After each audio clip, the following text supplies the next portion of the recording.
नमस्कार। मैं डॉक्टर अमिताभ बनर्जी यूएचओ की तरफ से डॉक्टर बनर्जी यूएचओ की तरफ से आपके लिए न्यूज़लेटर शुक्रवार 15 अगस्त।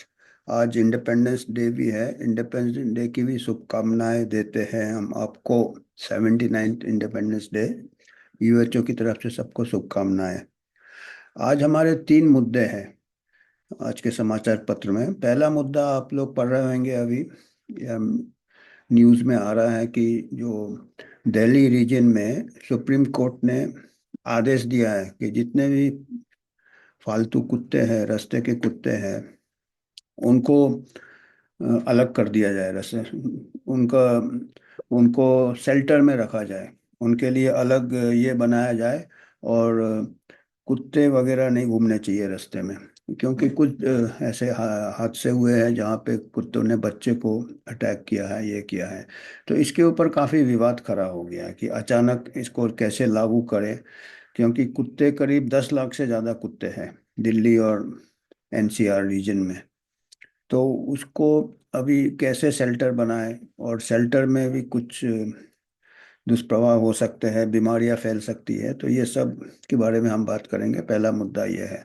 दूसरा मुद्दा हमारा वही आयुष्मान भारत और पीएमजे को लेके है कि कई अस्पताल कई दिनों से, हमने भी पहले 1-2 बार बताए हैं कि कैसे आयुष्मान भारत में जो बीमा है, इंश्योरेंस है, पब्लिक हेल्थ स्कीम है, उसमें कैसे दुरुपयोग किया जा रहा है। अस्पताल गलत तरीके से उसमें क्लेम कर रहे हैं, गलत प्रोसीजर कर रहे हैं, हमने पहले भी बता चुके हैं। अभी लोकसभा में भी ये मुद्दा उठ गया है और कई अस्पतालों के ऊपर कार्रवाई की गई है। कई अस्पतालों को एम पैनल पैनल लिस्ट से निकाला गया है। तो इसके ऊपर हम बात करेंगे। और तीसरा यह है कि हमारे फूड सिक्योरिटी के ऊपर है।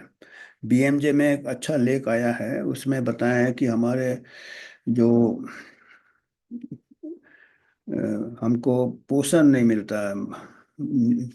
हालांकि जहाँ पोषण है, जहाँ पे खाना है, जहाँ पे उत्पादन है, वहाँ भी प्रॉफिट के लिए देखा जाता है, प्रॉफिट के लिए अनाज डिस्ट्रीब्यूट होता है, और वहाँ के लोग, वहाँ के बच्चे भी। और इसके ऊपर भी हम बात करेंगे कि ये हमारे देश के लिए काफ़ी ये महत्वपूर्ण ये विचार है। इसके बारे में हमको ये करना चाहिए, सोचना चाहिए कि क्योंकि हमारे देश में सबसे ज़्यादा कुपोषण है बच्चों में, अंडर 5 मेल न्यूट्रिशन जिसको कहते हैं। तो हम पहले मुद्दे पे आते हैं, जो सुप्रीम कोर्ट का जो स्ट्रे डॉग के ऊपर, जिन्होंने जिसके ऊपर उन्होंने आदेश दिया है सुप्रीम कोर्ट ने कि ऑल स्ट्रे डॉग्स, जितने भी कुत्ते हैं वो हटाया जाए रास्ते से, पब्लिक स्पेसेस से, और उनको शेल्टर में रखा जाए, अलग से उनको लिए रहने का बंदोबस्त करे या शेल्टर। तो उसमें अभी काफ़ी विवाद चालू हो गया है। और जो अथॉरिटीज़ है, जो कॉरपोरेशन के अथॉरिटीज़ है, कि कहाँ की ये संभव ही नहीं है कि इतने शॉर्ट नोटिस में उनको शेल्टर बनाए और शेल्टर को में। और जैसे हमने बताया था कि 10 लाख से ज़्यादा कुत्ते जाते हैं है दिल्ली में, और 10 लाख कुत्ते का रहने का बंदोबस्त रास्ते से निकाल के कहाँ रखेंगे उनको, ये एक समस्या है। और इंफ्रास्ट्रक्चर नहीं है, शेल्टर नहीं है। ये मतलब लॉन्ग टर्म प्लानिंग होना चाहिए, शॉर्ट टर्म में। और दूसरे कुछ एक्सपर्ट चिंता प्रकट करते हैं कि अगर इकट्ठे ओवरक्राउडिंग करे तो कई प्रकार की बीमारियां फैल सकती है कुत्तों में, जो कि जानवरों में, फिर जानवरों से आदमी में भी कई बार फैल सकते हैं। जैसे कि उन्होंने लेप्टोस्पायरोसिस वगैरह का नाम दिया है। वायरल इन्फेक्शंस कई होते हैं कुत्ते में। यहाँ तक कि हम इसमें नहीं दिया है, पर हम यूएचए की तरफ से बोलते हैं कि रेबीज भी हो सकता है, क्योंकि कुछ इतने 10 लाख कुत्ते में से कुछ कुत्ते को शायद रेबीज हो, आपस में एक ही शेल्टर में है, एक दूसरे को काट के। तो उसका भी खतरा है। तो कई टाइप की बीमारी का खतरा है। और एक और क्या है, चिंता है कि मान लिए 10 लाख कुत्ते को हमने हटा दिए, तो आजू बाजू के शहर से भी कुत्ते आ जाएंगे वहां पे। वैक्यूम है ना, और वो कुत्ते क्या होंगे, ज्यादा अटैकिंग हो सकते हैं। क्योंकि ये ऐसे भी देखा गया है कि जो नेबरहुड के कुत्ते रहते हैं वो एडजस्ट हो जाते हैं कि नेबर के साथ, पहचान के साथ। पर जो दूसरे कुत्ते आ जाते हैं उनकी जगह, दूसरे कुत्ते, वो फिर से वो एग्रेसिव मोड में रहते हैं। तो हालांकि कुत्ते का मुद्दा तो है, ये हम इनकार नहीं कर सकते। स्ट्रे डॉग्स नहीं होने चाहिए हमारे देश में इतने। और बच्चे को अटैक करते हैं, काटते हैं, बुजुर्ग को काटते हैं। रेबीज के भी कई एस्टिमेट्स हैं, हमारे यहाँ काफ़ी होते हैं। डब्ल्यूएचओ तो कहता है कि साल में 20,000 होते हैं, पर उसका अभी डेटा, हमको डेटा ठीक से रखना चाहिए। क्योंकि डेटा, और मेनका गांधी, आपको मालूम होगा, मेनका गांधी काफ़ी एनिमल राइट्स के बारे में काफ़ी एक्टिव रहती है, जो पहले यूनियन मिनिस्टर रह चुकी है। मेनका गांधी ने कहा है जो ये जो प्लान है ये संभव नहीं है, इम्प्रैक्टिकेबल है। और उन्होंने अनुमान लगाया कि इंफ्रास्ट्रक्चर बनाने के लिए और शेल्टर बनाने के लिए स्ट्रे डॉग्स के खर्चा कितना आएगा, 15,000 करोड़ रुपए लगेंगे, बजट 15,000 करोड़। और ये एक दिन में नहीं हो सकता, बहुत बड़ा। और उन्होंने ये भी कहा है कि वही जैसे हम बता रहे थे कि जो अगर इधर वाले कुत्ते निकाल देंगे तो फिर दूसरे कुत्ते आ जाएंगे। तो ये मतलब एक ऐसा नहीं, हम एक, और उन्होंने एग्जाम्पल भी दिया है कि ऐसा कोशिश किया था, ऐसा प्रोजेक्ट किया था स्ट्रे डॉग रिमूवल का, पेरिस में किया था 1880 में, 1880 में किया था। और फ्रेंच सिटी में, पेरिस से जब सब कुत्ते निकाल दिए तो दूसरे जानवर आ गए। जैसे हमारे यहाँ मंकीज का तो कह रहे हैं मेनका गांधी, हमारे यहाँ बंदर बहुत आते हैं, कुत्ते तो कुछ बंदर को भगा देते हैं, तो मंकी अटैक्स भी हो सकते हैं। दूसरा उन्होंने कहा, पेरिस में क्या हुआ था, चूहे बहुत आ गए थे। और कहा था कि ये, मेनका गांधी कहती है कि जो कुत्ते हैं वो चूहे को कंट्रोल कर लेते हैं।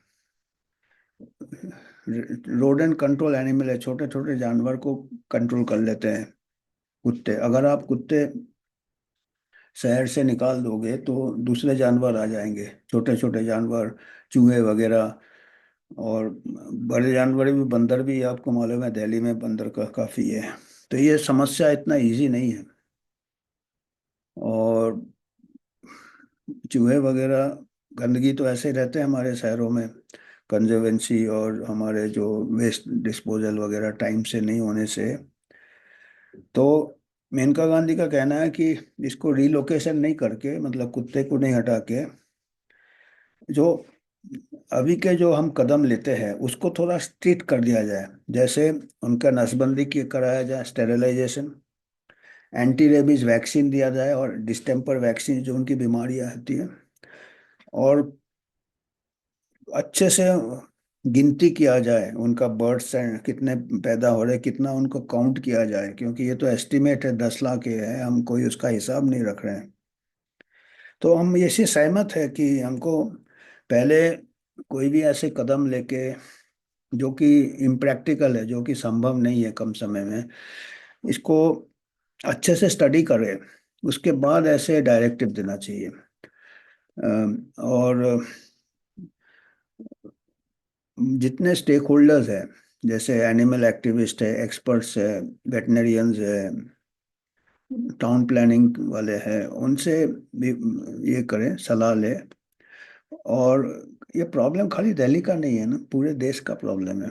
तो कुत्ते का तो हमारे को सोचना चाहिए, लॉन्ग टर्म सोल्यूशन क्या होना चाहिए, कुत्ते को कैसे सेफ रखे, और इंसान को कुत्ते से कैसे सेफ रखे, इसके बारे में हमको लॉन्ग टर्म, बाकी कंट्री कैसे करते हैं, इतने क्या कोई स्ट्रे एनिमल्स नहीं मिलते बाकी कंट्री में, कुत्ते तो ये पहला हमारा मुद्दा है, इसके ऊपर हमको सोचना बहुत जरूरी है, क्योंकि प्रॉब्लम तो है, कुत्ते का प्रॉब्लम है, पर उसको कैसे सॉल्व करें उसके लिए सबको राय लेनी चाहिए।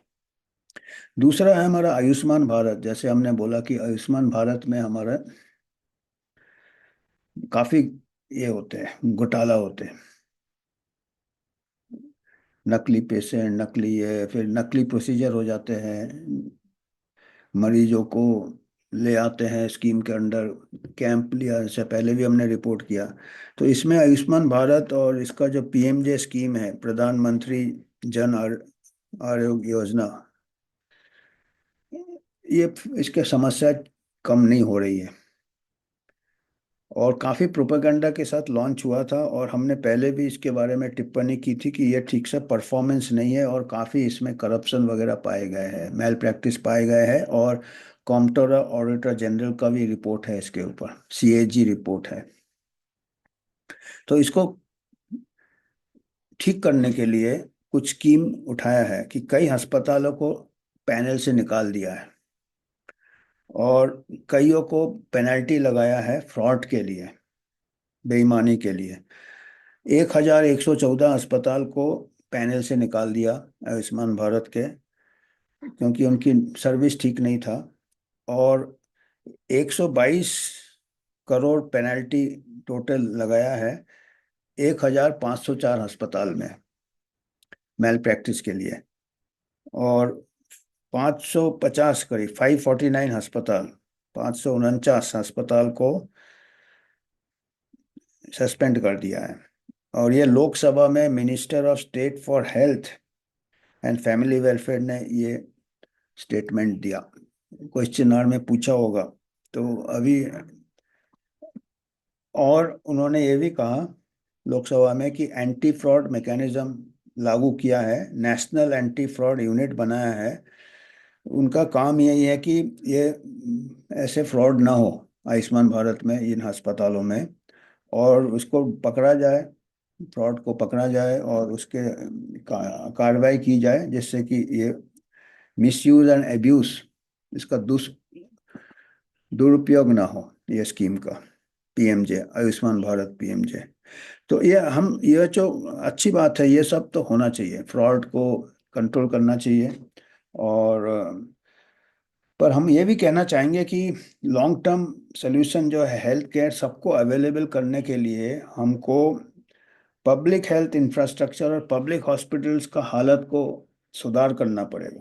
पब्लिक हॉस्पिटल्स हमारे बहुत बुरे हाल में है। अभी देखिए आयुष्मान भारत में जो अस्पताल, प्राइवेट हॉस्पिटल्स की बात हो रही है जहाँ पे ये सब हो रहे हैं, ये सब बड़े बड़े शहर शहर में है।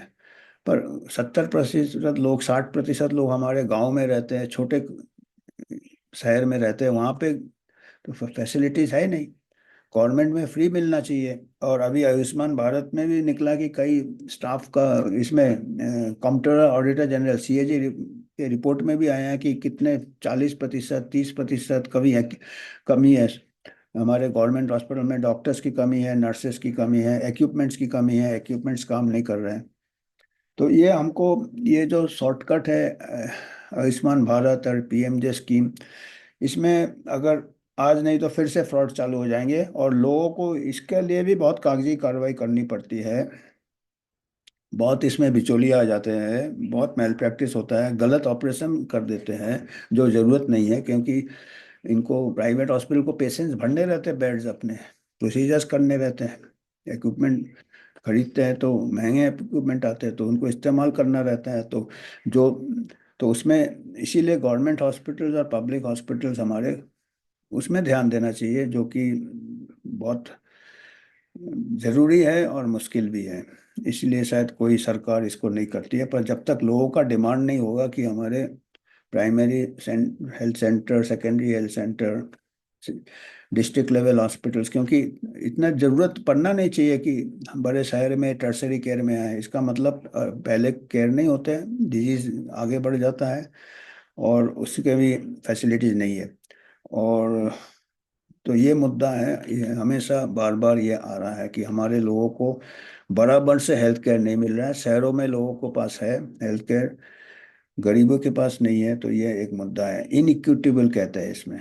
इसमें जो WHO का जो स्टेटमेंट है हेल्थ फॉर ऑल, वो भी कहता है कि इक्विटेबल डिस्ट्रीब्यूशन होना चाहिए, तो वो हम नहीं कर पा रहे हैं। अभी तीसरा मुद्दा है, ये मुद्दा ये, इसमें पता चलता है कि खाली हेल्थ केयर को छोड़ो, बाकी जो बेसिक हमारा रिक्वायरमेंट है हेल्थ के लिए, न्यूट्रिशन है, खाना है, फूड है, आहार है, उसमें भी हमारा डिस्ट्रीब्यूशन बराबर का नहीं है।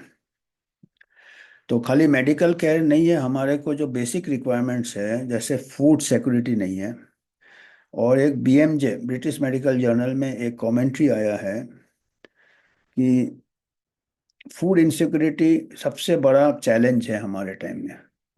फूड इनसिक्योरिटी, आप बताइए। हमारे यहाँ मिडिल क्लास एफ्लुएंट लोग ओवर ईटिंग से ओबिसिटी हो रहा है, और हमारे कंट्री में one of the highest rate of कुपोषण है, मेल न्यूट्रिशन है बच्चों का, अफ्रीका में, एशिया में। तो यहाँ पे कि जहाँ फूड अवेलेबल है, जहाँ अनाज अवेलेबल है, वहाँ भी डिस्ट्रीब्यूशन ठीक से नहीं होता है, क्योंकि गरीबों में और बराबरी पहुँच सके।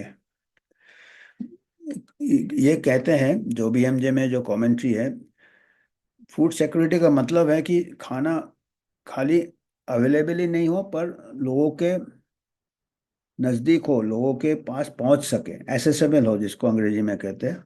तो अवेलेबल रहता है, हाजिर रहता है, खाना रहता है, अनाज रहता है, पर वो लोगों तक पहुंच नहीं पाता है। सेफ भी हो, हानिकारक नहीं हो, और स्टेबल हो, फॉर ऑल स्टेबल हो, कि उसका स्टोरिंग कैपेसिटी हो। और इसमें कहते हैं कि सिस्टम फेलियर है जिसकी वजह से फूड इनसिक्योरिटी है। इसको कहते हैं कि खाने की कमी नहीं है, इसको डिस्ट्रीब्यूशन सेफ्टी का प्रॉब्लम है। और हम प्रॉफिट का हम ज़्यादा ये देते हैं, जो भी फूड प्रोडक्शन करते हैं हम प्रॉफिट, लोगों के स्वास्थ्य या लोगों के बेसिक नीड्स, ज़रूरतें को हम नहीं सोचते हैं। हम खाली प्रॉफिट, फूड से भी हम प्रॉफिट की तरफ जा रहे हैं कि फूड से हमको कैसे प्रॉफिट हो, हम जनहित के बारे में नहीं सोच रहे हैं। और कहते हैं कि लोग कहते हैं कि पॉपुलेशन बढ़ रहा है इसलिए फूड कमी है, वो ऐसा इससे ये मानते नहीं है।